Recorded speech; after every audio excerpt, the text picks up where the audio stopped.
हमारे YouTube channel Krishna बाल विद्या मंदिर इंटर कॉलेज मंगोपुरा मुरादाबाद में आपका स्वागत है। बच्चों, आज का जो हमारा टॉपिक है हिंदी में पार्ट 2, पार्ट का नाम है 6 आने का टिकट। और इस पार्ट के जो लेखक हैं वो भगवती चरण वर्मा हैं।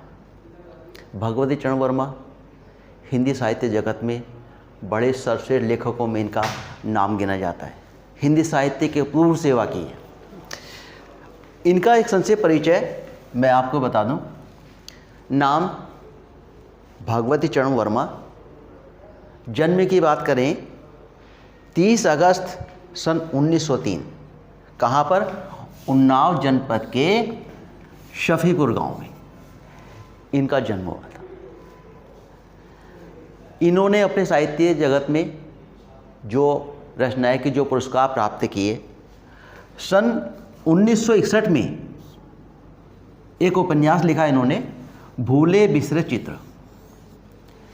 बड़ा ही सटीक उपन्यास। इस उपन्यास के लिखने पर भगवती चरण वर्मा जी को साहित्य अकादमी पुरस्कार दिया गया।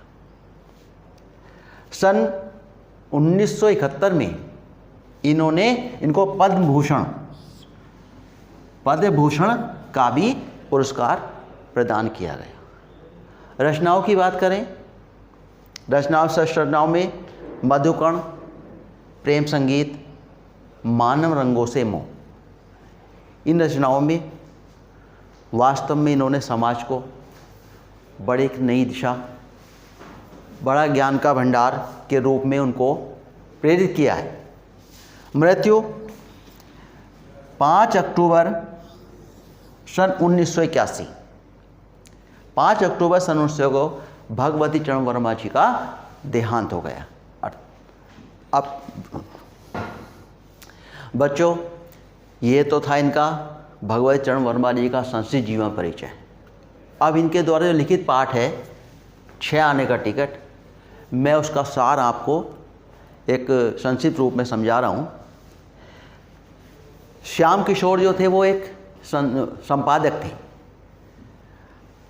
तो राम लखन जो थे उन्होंने अपनी पत्रिकाओं के लिए पहले एक बार 10 कहानियाँ लिखकर भेजी, उसके बाद फिर 15 भेजी, फिर 25 भेजी, लेकिन उनकी जो कहानियों का जो प्रकाशन था वो पत्रिका में नहीं हो पाया। जब नहीं हो पाया तो उन्होंने खुद ये सोचा कि जा कर के जो श्याम किशोर संपादक जी हैं उनसे मिला जाए। तो उन्होंने अपने घर से उन संपादक जी के घर पहुँचे। संपादक जी उस समय दफ्तर में नहीं थे। उनका अंदर इंतजार किया, टेबल पे बैठे रहे, कभी वो कान खुजाते थे, कभी कुछ कर रहे थे, जब तक इंतज़ार किया।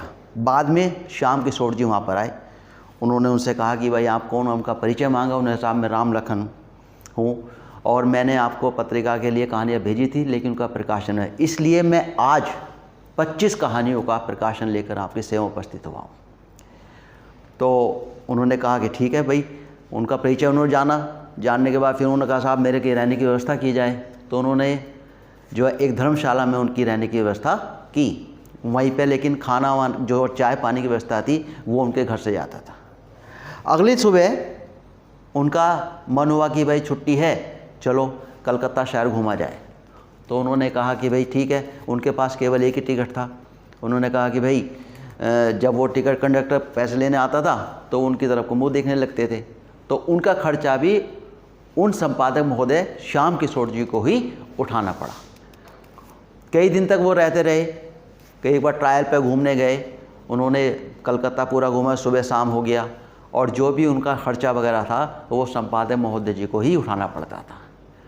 जब 10-12 दिन हो गए, 10-12 दिन होने के बाद फिर उन्होंने कहा कि भाई कार्य तो पूर्ण हो गया है, अब आपको जो है अपने घर वापस लौट जाना चाहिए। लेकिन क्या हुआ, सुबह से शाम तक घूमने के बाद जब वो शाम तक नहीं आए, बहुत विलम्ब हो गया, तो लगभग 10-11 बजे का समय था। उस समय वो घर पहुँचे और वहाँ पहुँचने के बाद तो उन्होंने क्या देखा कि पुलिस वालों ने उनको पकड़ लिया, रोका कि भाई तुम इस समय कहाँ से आए? तो उन्होंने देखा कि भाई ये शायद नशे में है। पुलिस वाले बोले, दूसरे बोले साहब इनको जो है थाने ले चलो, और थाने ले जाकर हो सकता है जो इनका नशा है वो उतर जाएँ।